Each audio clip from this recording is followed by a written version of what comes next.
తెలుగు సినీ పరిశ్రమలో క్యారెక్టర్ ఆర్టిస్ట్‌గా మంచి పేరు తెచ్చుకున్న కరాటే కళ్యాణి మరోసారి వివాదాల్లో చిక్కుకున్నారు. దివంగత ఎన్టీఆర్ విగ్రహం గురించి ఆమె చేసిన వ్యాఖ్యలు ఆమెను చిక్కుల్లో నెట్టేశాయి. ఖమ్మంలో ఎన్టీఆర్ శత జయంతిని పురస్కరించుకొని ఎన్టీఆర్ భారీ విగ్రహాన్ని ఆవిష్కరించబోతున్న విగ్రహం శ్రీకృష్ణుడి రూపంలో ఉండటంపై కళ్యాణి అభ్యంతరం వ్యక్తం చేశారు. హిందువులు పవిత్రంగా పూజించే శ్రీకృష్ణుడి రూపంలో ఎన్టీఆర్ విగ్రహాన్ని ఏర్పాటు చేయడాన్ని ఆమె తప్పుబట్టారు. దేనికోసం ఎన్టీఆర్ను దేవుణ్ణి చేస్తున్నారని ప్రశ్నించారు. దీంతో కళ్యాణిపై మూవీ ఆర్టిస్ట్ అసోసియేషన్ ఆగ్రహం వ్యక్తం చేసింది. వివాదాస్పద వ్యాఖ్యలపై వివరణ ఇవ్వాలని ఆమెకు షోకాజ్ నోటీస్ ఇచ్చింది. అయితే నిర్ణీత గడువులోగా ఆమె వివరణ ఇవ్వకపోవడంతో అసోసియేషన్ నుంచి ఆమె సభ్యత్వాన్ని రద్దు చేశారు.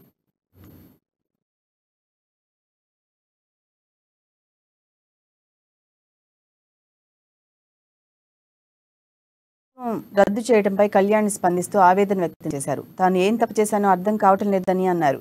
ఎన్టీఆర్ విగ్రహానికి తను వ్యతిరేకం కాదని, అయితే కృష్ణుడి రూపంలో విగ్రహం పెట్టడాన్ని మాత్రం వ్యతిరేకించాలని చెప్పారు. ప్రతి హీరోకి దేవుడి రూపంలో విగ్రహాలు పెడితే ఇక దేవుళ్ళు ఎందుకని ప్రశ్నించారు. అనారోగ్యం కారణంగా నోటీసుల పట్ల స్పందించలేకపోయానని, ఇంతలోనే తనను సస్పెండ్ చేస్తున్నట్లు ప్రకటించారని ఆవేదన వ్యక్తం చేశారు. తన సభ్యత్వాన్ని రద్దు చేసినా తాను ఇండస్ట్రీని వదిలి వెళ్లనని, ఇక్కడే ఉంటానని చెప్పారు. ఎవరో తనపై కావాలని కుట్ర చేశారని కరాటే కళ్యాణి ఆరోపించారు.